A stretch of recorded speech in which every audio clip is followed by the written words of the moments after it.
को दिए और 300-400 एमपीज को मेल किए। ठीक है।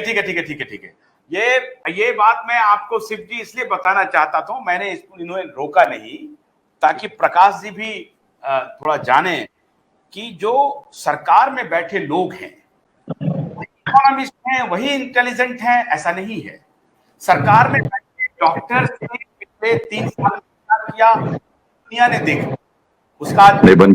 प्रकाश पोहरे, आज का हमारा सवाल है कि जो टैक्स का जो कलेक्शन हुआ है जीएसटी के माध्यम से, वो जो हमारा टारगेट था वो 1 महीने में 1,10,000 करोड़ का टारगेट हमने पिछले साल फिक्स किया था।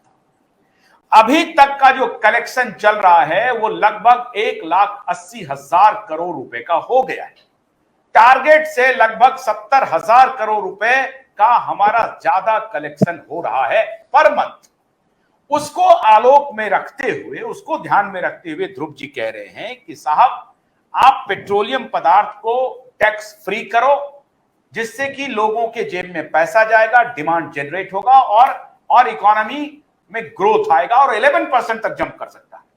किसान को जो है आप जो है सो एमएसपी रिलीज करिए, किसान वो के जेब में पैसा जाएगा। आशुतोष मैं यहाँ रोकूंगा आपको। सर्विस क्लास है उनको भी टैक्स फ्री कीजिए, उनके भी जेब में पैसा जाएगा। क्या आप इस बात से सहमत हैं? हाँ देखिए, ऐसा है, मैंने कल का भी आपका और ध्रुव जी का पूरा मैंने डिस्कशन सुना और उसके बाद में वही डिस्कशन मैंने रोहाटिया जी को भी भेजा था और अपने दूसरे हमारे व्यापारी है, बहुत अच्छे हैं, उनका बहुत स्टडी है, विपिन धूत जी। वो अब कुछ कारण से मेरे ख्याल से अभी तक के ज्वाइन नहीं हुए हैं, अगर हुए तो बहुत अच्छी बात है। लेकिन मैंने सारा डिस्कशन कल का भी आपका सुना और आज अभी तक का रोहाटिया जी के साथ में और ध्रुव राठी के बीच का आपका जो डिस्कशन था मैंने अच्छी तरह से सुना। उसमें मैं 2-3 बातों का खुलासा ऐसा करना चाहूंगा। और जिस तरीके से यहाँ पर सारे के सारे जो लोग हैं बैठे हुए, इंक्लूडिंग रोहाटिया जी, हालांकि रोहाटिया जी की तो फैमिली बहुत कांग्रेस की तरफ से रही है, लेकिन उसके बावजूद भी मैं ये बोलता हूं कि कोई व्यापारी को कोई लेना देना नहीं सत्ता में कौन बैठा है, क्योंकि सारे के सारे जो होते हैं सारा, और व्यापारी को तो कोई भी पार्टी हो उनके साथ में मेल मिलाप करके चलना पड़ता है, उसकी मजबूरी हो गई है, उसका कोई मतलब नहीं है। तो लेकिन एक बात मैं जरूर से बोलना चाहूंगा कि ऐसा है कि जिसका उल्लेख रोहाटी जी ने किया था कि ये जो हमारे देश के अंदर इसके पहले कांग्रेस के जमाने में 2G कोल स्कैम, उसके बाद में जीएसटी वगैरह, ये सारा वो लाना चाहती थी, लेकिन कांग्रेस कर नहीं पाई, लेकिन बीजेपी ने करके बताया। तो मैं ये भी बताना चाहूंगा यहाँ पे कि कांग्रेस क्यों करना पाई, क्योंकि उसका कारण था कि ये बीजेपी वाले थे उस समय पे, इसको भयंकर तरीके से इसको विरोध करते थे कि नहीं जीएसटी नहीं चाहिए, अमुक नहीं चाहिए, तमुक नहीं चाहिए, और उसके बाद में इन्होंने लाया। अच्छा, लाया तो उस समय पे जिस तरीके से उन्होंने लाया, तो जो इकोनॉमिस्ट थे मनमोहन सिंह जी, उन्होंने उसी समय पे बोला कि ये तरीका नहीं है लाने का और ये कोई टैक्सेशन के रेट नहीं हो सकते हैं। देखिए आज के घड़ी के अंदर 28% टैक्स, उसके बाद में 30% इनकम टैक्स।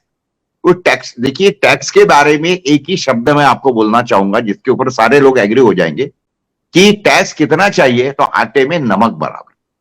तो यहां तो नमक 50% हो गया और आटा 50% होगा, तो रोटी कैसी बनेगी, क्या टेस्ट बनेगी, ये अपना दिख रहा है। और उसका नतीजा ये सिंपल दिख गया। उस समय पे सरकार ये बोलती थी कि जब तक के जीएसटी का कलेक्शन अभी हमारा वो लेवल पे नहीं आता है या उसका दिखता नहीं है, तो वो हिसाब से हम अगर आगे जाके बढ़ गया तो हम जरूर से कम करेंगे। ये शब्द है भाई गवर्नमेंट के उस समय पे, यानी मोदी जी के बोलो या अपने अमित शाह के बोलो, उनके सबके ये थे कि हम इसको जरूर कम कर देंगे। क्या कम कर दिया इन्होंने?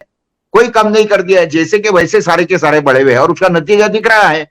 अभी व्यापार ये वो सारा सत्यानाश होके पड़ा है, उसके बावजूद जबकि हमारा ग्रोथ रेट कम हुआ है, परसेंटेज कम है, सारा का सारा ग्राफ जो है वह फ्लैट चल रहा है, उसके बावजूद भी जैसा ध्रुव राठी ने बताया कि कल 1,82,085 करोड़ का, यानी इनका एस्टिमेट क्या था 1,10,000 का, वो भी एस्टिमेट था। ये तो 90,000 या 1 लाख अगर मिलता था तो भी गवर्नमेंट खुश होना चाहती थी।